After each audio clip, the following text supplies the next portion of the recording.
বিসমিল্লাহির রহমানির রহিম। আব্দুল মালিক প্রাইমারি এডুকেশনের পক্ষ থেকে সবাইকে আন্তরিক শুভেচ্ছা। আশা করি শিক্ষার্থী বন্ধুরা সবাই ভালো আছেন, সুস্থ আছেন। এখন আলোচনা করব বিভিন্ন ক্ষেত্র, যেমন ত্রিভুজ ক্ষেত্র, বর্গক্ষেত্র, আয়তক্ষেত্র এবং চতুর্ভুজ। প্রত্যেকটা একটা ক্ষেত্র। ক্ষেত্র মানে কোনো নির্দিষ্ট সীমা দ্বারা, রেখা দ্বারা বা সীমানা দ্বারা আবদ্ধ কোনো জায়গা, তাকে বলে ক্ষেত্র।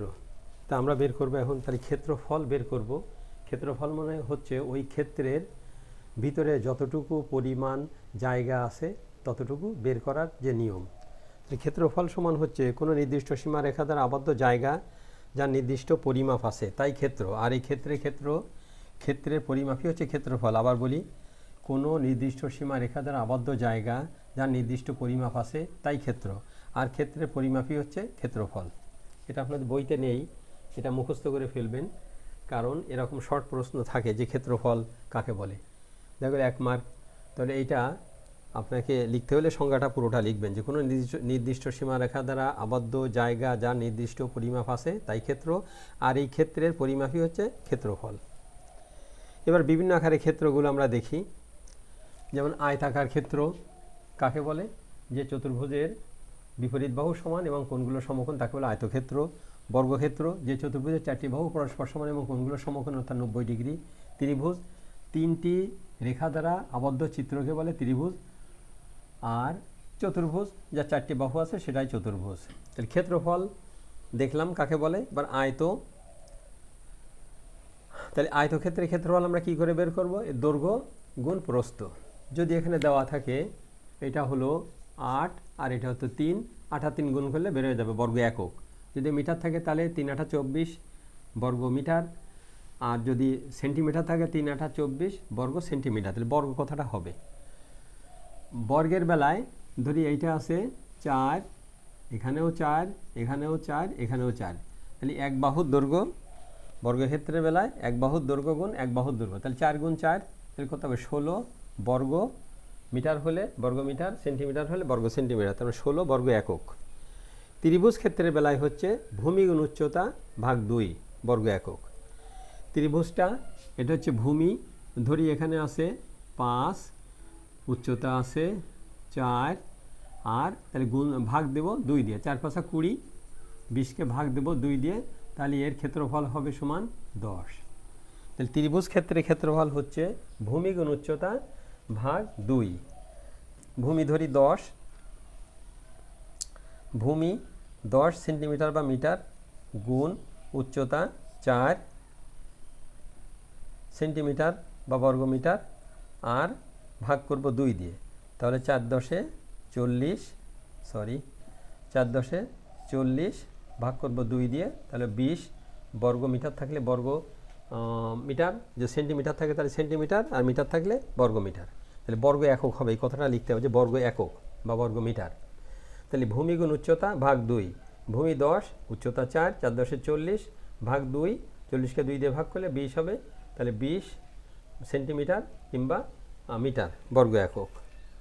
তাহলে আমরা এখানে দেখলাম যে শিখলাম কি কি, যে আয়তক্ষেত্রের ক্ষেত্রফল দৈর্ঘ্য গুণ প্রস্থ, বর্গক্ষেত্রের ক্ষেত্রফল এক বাহুর দৈর্ঘ্য গুণ এক বাহুর দৈর্ঘ্য, ত্রিভুজ ক্ষেত্রের ক্ষেত্রফল ভূমি গুণ উচ্চতা ভাগ 2, ভূমি গুণ উচ্চতা ভাগ 2।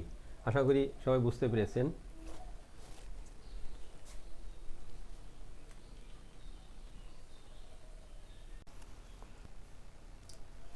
যদি আয়তক্ষেত্রের ক্ষেত্রফল দেওয়া থাকে তাহলে তার দৈর্ঘ্য প্রস্থ আমরা কেমন করে বের করব? যদি দেওয়া থাকে ক্ষেত্রফল 20 মিটার, দৈর্ঘ্য 5 মিটার, তাহলে প্রস্থ কত? ক্ষেত্রফলকে দৈর্ঘ্য দিয়ে ভাগ করে প্রস্থ পাওয়া যাবে, আর ক্ষেত্রফলকে প্রস্থ দিয়ে ভাগ করে দৈর্ঘ্য পাওয়া যাবে। খুবই সহজ এটা। বর্গক্ষেত্রের বেলায় যদি ক্ষেত্রফল দেওয়া থাকে, যেমন ক্ষেত্রফল দেওয়া আছে 16 মিটার, তাহলে বাহুর দৈর্ঘ্য কত? আমরা 16কে 4 দিয়ে ভাগ করলে পাওয়া যাবে, কারণ ওখানে সূত্র ছিল যে এক বাহুর দৈর্ঘ্য গুণ এক বাহুর দৈর্ঘ্য। তাহলে এখানে সেরকম, যেহেতু এর 4টে বাহুই সমান, এর ক্ষেত্রফল যদি 16 হয় তাহলে এর 4 দিয়ে ভাগ করলেই পাওয়া যাবে, তাহলে 16 ভাগ 4 সমান 4 মিটার। কিন্তু যদি ত্রিভুজ ক্ষেত্রের বেলায় দেওয়া থাকে তখন আমরা কি করব, এইটা নিয়ে এখন আলোচনা করি। যেমন একটা ত্রিভুজ ক্ষেত্র, তার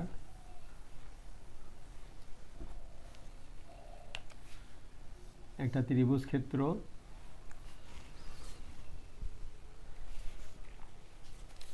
এটা দেওয়া আছে ভূমি আর উচ্চতা। যেমন ভূমি দেওয়া যদি থাকে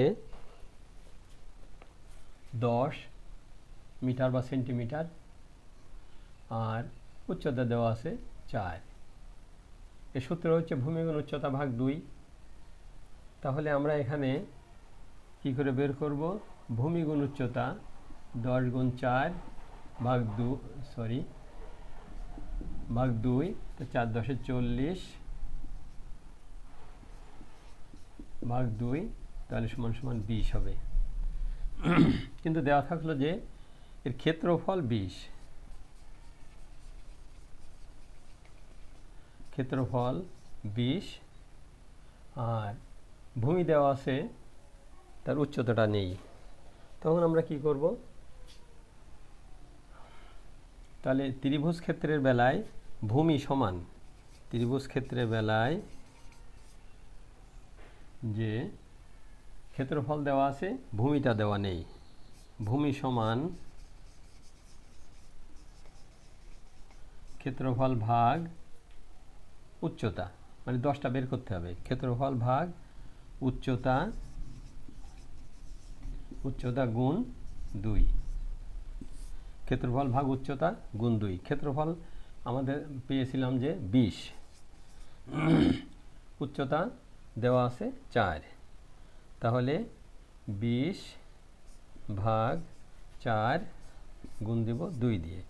20কে 4 দিয়ে ভাগ করলে হবে 5, 4 5 20 গুণ 2 সমান সমান 10। এই আমাদের ভূমিটা পাওয়া গেল। যদি ক্ষেত্রফল দেওয়া আছে আর ভূমি দেওয়া আছে, উচ্চতা দেওয়া নেই, ক্ষেত্রফল দেওয়া আছে, ক্ষেত্রফল 20 আর ভূমি দেওয়া আছে 10, তাহলে উচ্চতা কত? উচ্চতা কত এটা আমরা কি করে বের করব? আগেটার মতোই, যে ক্ষেত্রফল ভাগ যে ভূমি দেওয়া আছে, ভূমি আর গুণ 2। তাহলে ক্ষেত্রফল কত দেওয়া আছে? ক্ষেত্রফল দেওয়া আছে 20, তাহলে 20 ভাগ 10 যে ভূমি দেওয়া আছে আর গুণ 2। তাহলে 10কে 10 দিয়ে 20কে ভাগ করলে কত পাবো? 2 আর গুণ ওই 2 সমান 4। খুব সহজ হিসাব, একটু খেয়াল করবেন যে ত্রিভুজ ক্ষেত্রের বেলায় ভূমি ক্ষেত্রফল দেওয়া আছে, ভূমি নেই বা উচ্চতা নেই। ক্ষেত্রফলকে ভূমি দিয়ে ভাগ করে 2 দিয়ে গুণ করলে উচ্চতাটা পাবো, আবার ক্ষেত্রফলকে উচ্চতাটা দিয়ে ভাগ করে 2 দিয়ে গুণ করলে ভূমিটা পাবো। আমি আবারও বলি, ক্ষেত্রফলকে ভূমি দিয়ে ভাগ করে 2 দিয়ে গুণ করলে উচ্চতা পাবো, আবার ক্ষেত্রফলকে উচ্চতা দিয়ে ভাগ করে 2 দিয়ে গুণ করলে ভূমি পাবো। আশা করি বুঝতে পেরেছেন। তাহলে আমরা এখানে আলোচনা করলাম আয়তক্ষেত্রে ক্ষেত্রফল দেওয়া আছে, তার দৈর্ঘ্য দেওয়া নেই আর প্রস্থ আছে। যদি দৈর্ঘ্য না দেওয়া থাকে, ক্ষেত্রফলকে দৈর্ঘ্য দিয়ে ভাগ করলে প্রস্থ পাবো, আবার ক্ষেত্রফলকে প্রস্থ দিয়ে ভাগ করলে দৈর্ঘ্য পাবো। আর বর্গক্ষেত্রের বেলায় ক্ষেত্রফলকে 4 দিয়ে ভাগ করলে আমরা এক বাহুর দৈর্ঘ্য পেয়ে যাব। ত্রিভুজ ক্ষেত্রের বেলায় ত্রিভুজ ক্ষেত্রের সূত্রটা হচ্ছে ভূমি গুণ উচ্চতা ভাগ 2। তাহলে ক্ষেত্রফল দেওয়া আছে আর ভূমি দেওয়া আছে, উচ্চতা নেই। তাহলে ক্ষেত্রফলকে ভূমি দিয়ে ভাগ করে 2 দিয়ে গুণ করলে উচ্চতা পাবো, আর ক্ষেত্রফলকে উচ্চতা দিয়ে ভাগ করে 2 দিয়ে গুণ করলে আমরা ভূমিটা পেয়ে যাব। আশা করি বুঝতে পেরেছেন।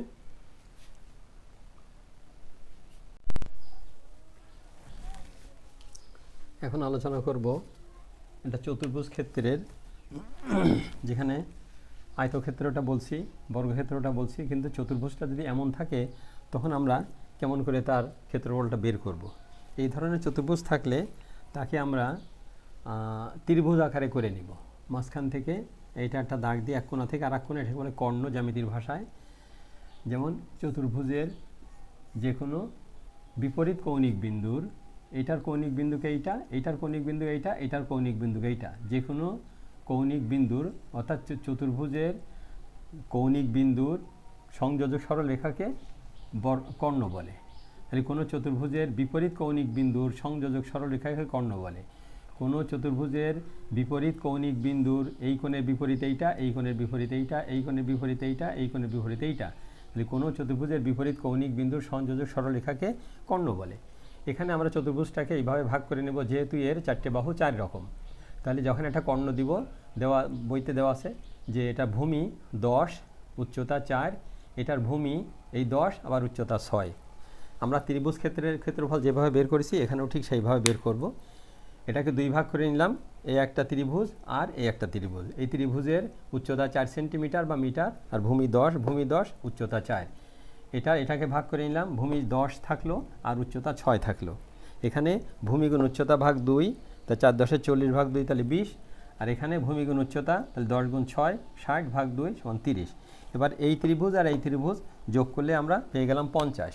তাহলে যদি এখানে দেওয়া থাকে যে এ বি সি ডি একটা চতুর্ভুজ, এর ক্ষেত্রফল কত, তাহলে আমরা এখানে বের করব যে এ বি ডি ত্রিভুজ ক্ষেত্রের ক্ষেত্রফল এত আর ডিবিসির ক্ষেত্রে ক্ষেত্রফল সমান এত। দুইটা ক্ষেত্রফল যোগ করলে আমরা পেয়ে যাব এ বি সি ডি চতুর্ভুজ ক্ষেত্রের ক্ষেত্রফল সমান 50। আশা করি বুঝতে পেরেছেন এটা। সবাই ভালো থাকেন। আসসালামু আলাইকুম ওয়া রাহমাতুল্লাহি ওয়া বারাকাতুহু।